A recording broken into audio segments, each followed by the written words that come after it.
I wanted to do a short flip through of Junk Journal January.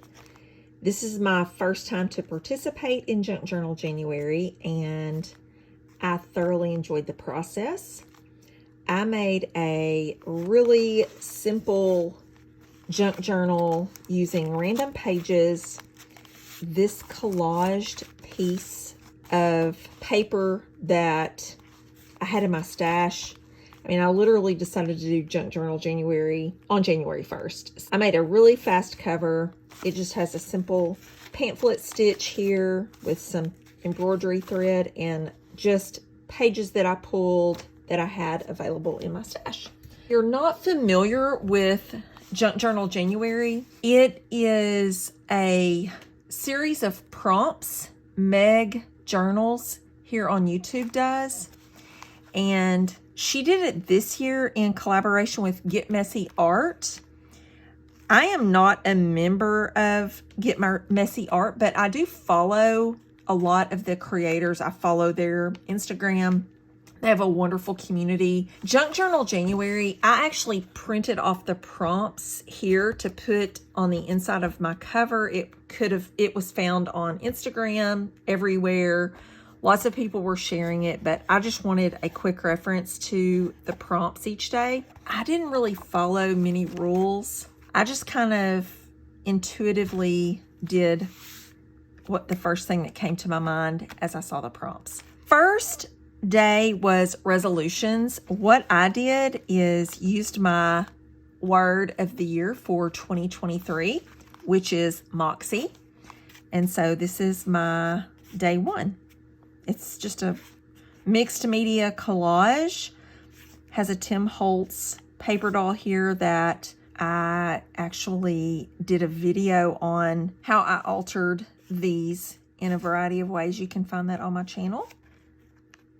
Day two was Starry, and this is my day two prompt. All of these pages, I did a Instagram reel and a TikTok most every day or every other day, or just whenever I was able to catch up and do those, of the process of many of these. And one thing on this day that I remember is it did not go as planned. And a lot of times with these daily journal prompts, that's how it goes.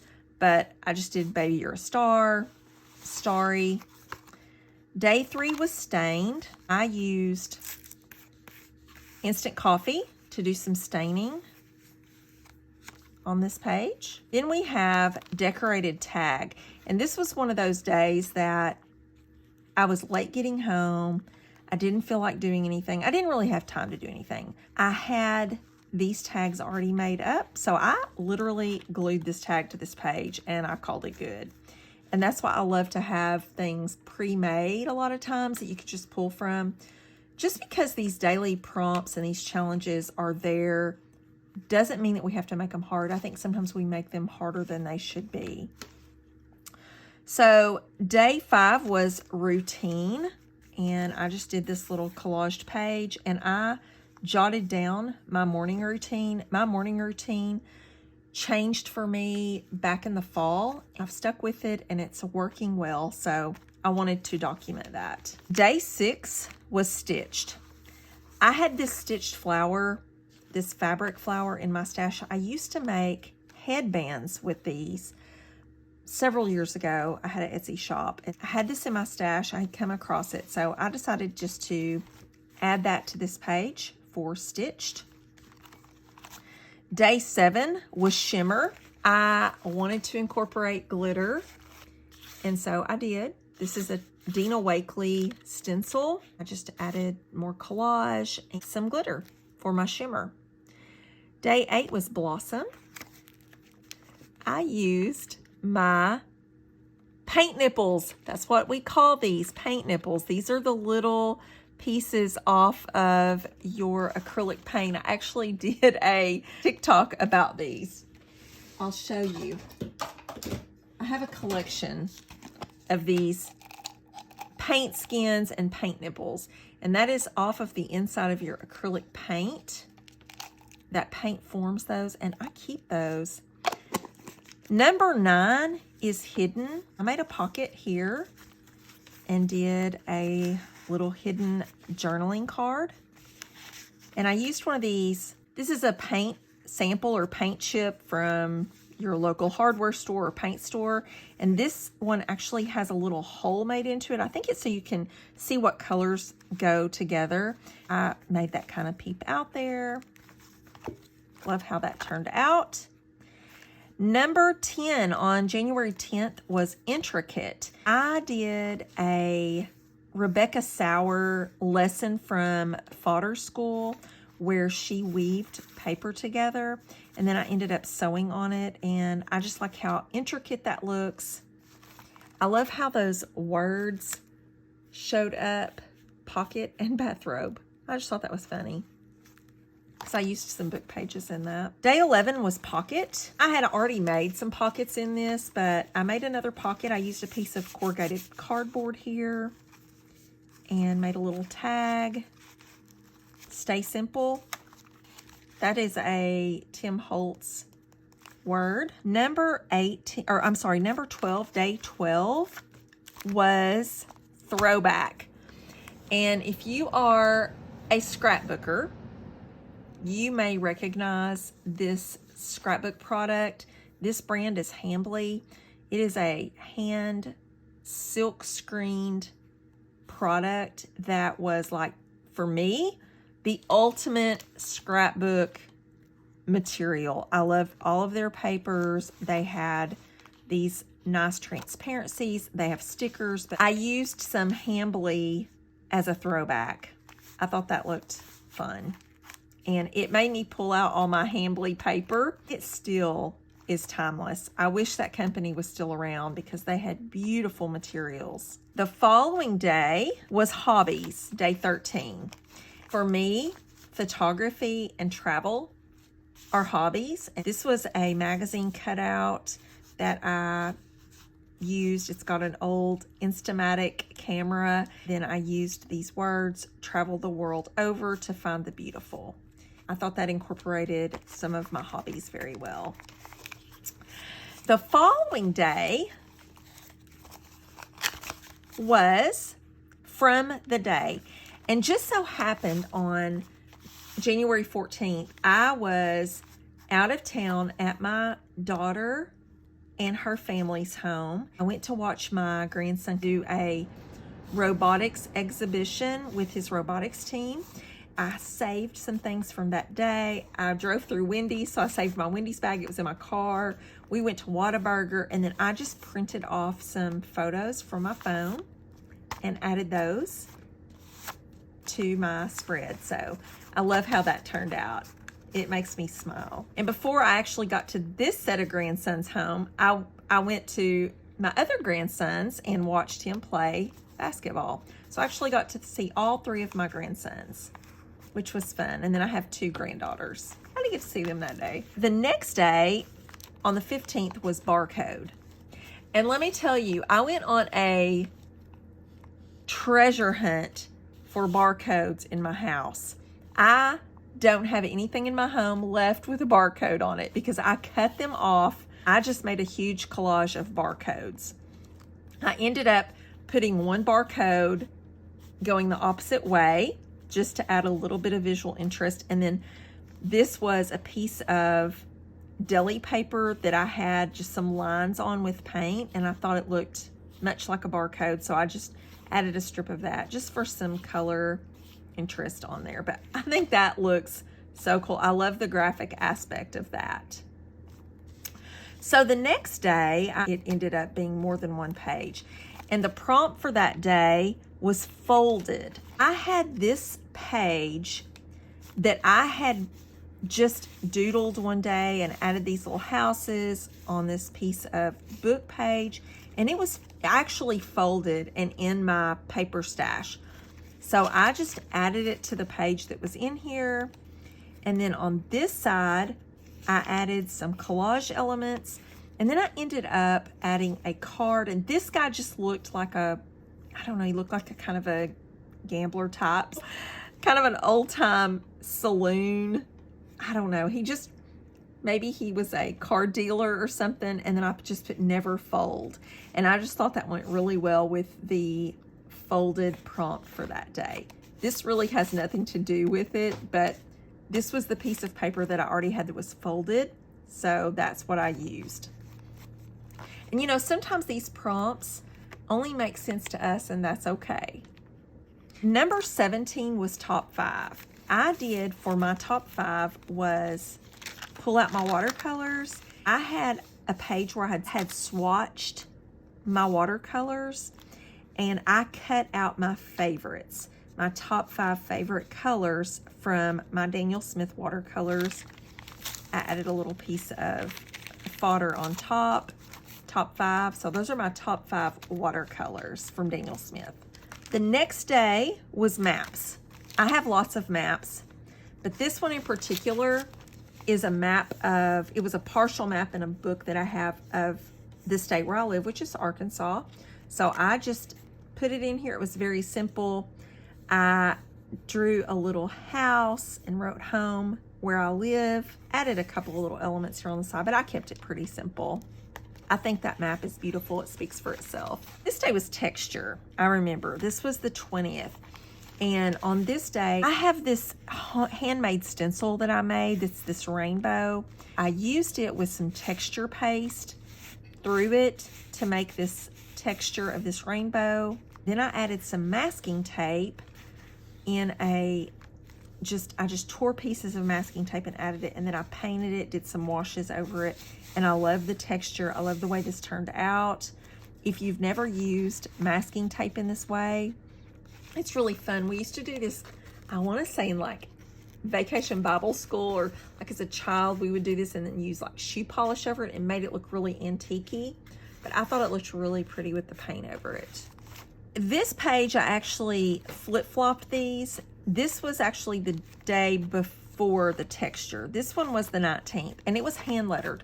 And I wanted to use this piece of paper for my hand lettered because I thought it would look much prettier than what this paper was. I flip-flopped these in order, but this is hand lettered, and I just did a couple of different ways that I enjoy hand lettering. I used these quotes that I thought went very well with the practice of hand lettering. And so that is actually day 19. And then texture was day 20. So then we go to experimental. My experimental page is a little bit weird and quirky, but I did some magazine cutouts and made this collage. I just made it kind of wackadoodle, honestly. I added some really unexpected things, experimented. And then I ended up adding some other little textured elements that I had in my stash, these little sequins and feathers. I wrote make behind this. I just thought that was, I don't know, I thought it described what I was doing. I consider myself a maker, and that was fun. The next one is old and new, I'm pretty sure. Yes, the 22nd is old and new. I used some vintage lace that I have quite a bit of this.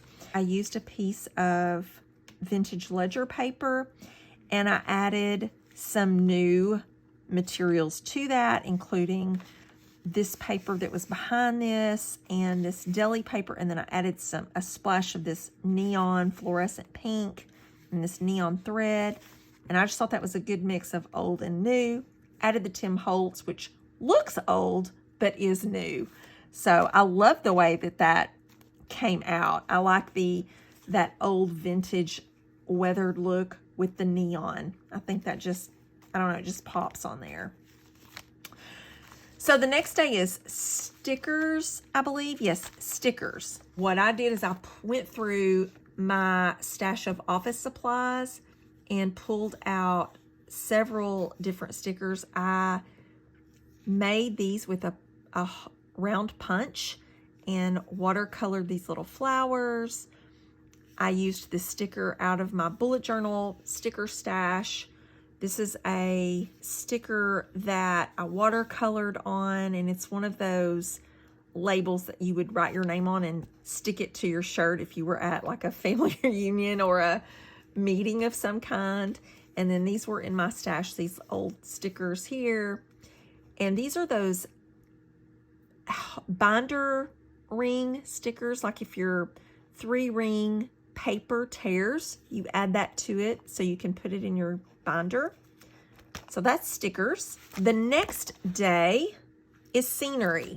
For me, a sunrise and sunset is the most beautiful scenery. I made this collage, kind of abstract collage of I don't know, is it a sunset? Is it a sunrise? It could be either one, but I love the ocean and I love the way that it looks with the sun. So that is my scenery piece, and I really love the way this came out. I think this is so pretty. The 25th was one color. Obviously, I went with green, and I pulled several things out of my stash that were green, some of my collage paper, some of my fodder that I had in my stash. I even got out my paints, my Neocolor 2s, and just went to town, just fully green, and I love the way it turned out. The next day is wordy. Yes, wordy. Again, I went to my fodder stash where I've just done a lot of hand lettering practice, and I've cut these words out and just have them at the ready if I want to use them. This collage paper back here was words that I had on deli paper. I put them down and just put different words that I love on here. That's wordy. Not my favorite spread, but it works. So the following day was earth tones. So for earth tones, I again pulled some of my collage stash that I've made mostly in fodder school. Made a scene that I thought was very earthy, and I love the way the trees turned out. So the next day is antique. Yes, antique. I actually had some elements that were antiques in my stash, so I pulled those out. This key was off of a piece of scrapbook paper that I cut out. Some of this is some Tim Holtz collage paper, but a few of these pieces are actually antique. It's pretty. I like the way it turned out. I've said that a couple of times, haven't I? Oh, goodness. This spread was musical. It was on the 29th. For musical, it takes up several pages, actually. I ended up, this page right here was not part of the original book. I pulled this out and added it to the book with some tape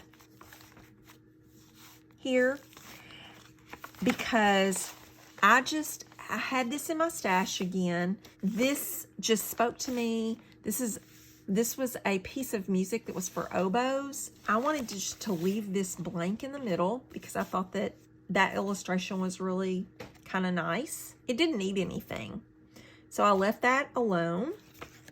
And then this spread kind of went off the rails a little bit. I wasn't totally happy with how it turned out. This music paper was already here, and I added this music paper, added this little bird element that I had that I watercolored. It is what it is. And then I went over here. I thought that this Tim Holtz paper doll looked like she was carrying an instrument, maybe. Maybe she was carrying the oboe. I added her, added some other collage, and these found words, the instruments thundered in my head. I had in some of my books and stash old Columbia Music record sleeves that are super old. And so some of them were torn. So I tore some of this off and added as a collage element. And you can see on this paper, there was some pencil writing on this music. I love the way that turned out. I really like this page. This is probably my favorite page for the musical spread. Next to the last was unexpected. I had so much fun making this particular spread. I cannot even tell you, and it is truly unexpected. I went through my magazines. I've got a 90s, it's like a 1998 Vogue, and there were several familiar faces here. Gwen Stefani, Cindy Crawford, Tyra Banks, not sure who this is. So I cut them out and I put 1990s or And I used a paper bag here, and these are just some old, thicker scrapbook stickers that I had in my stash. I made this little closure here, this little belt closure. And when you open it up, it says or 1890s. And I added their heads to some Tim Holtz paper dolls. I was really on a Tim Holtz paper dolls for this Junk Journal January, as you can tell. They're fun to use. I thought that was so fun and so unexpected.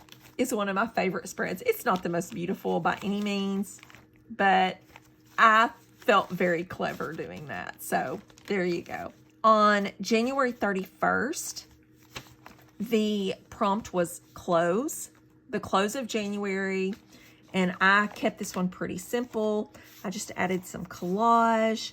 I cut out Jan, January, just from some book pages. I free cut that. I wrote close. I made a little pocket on this side. And I just added some journaling here of my thoughts and how I felt from the 1st of January and, you know, setting some of my goals for the year, how that's gone and how this challenge has affected me. Creative journey is going. And so I added that. That is my Junk Journal January.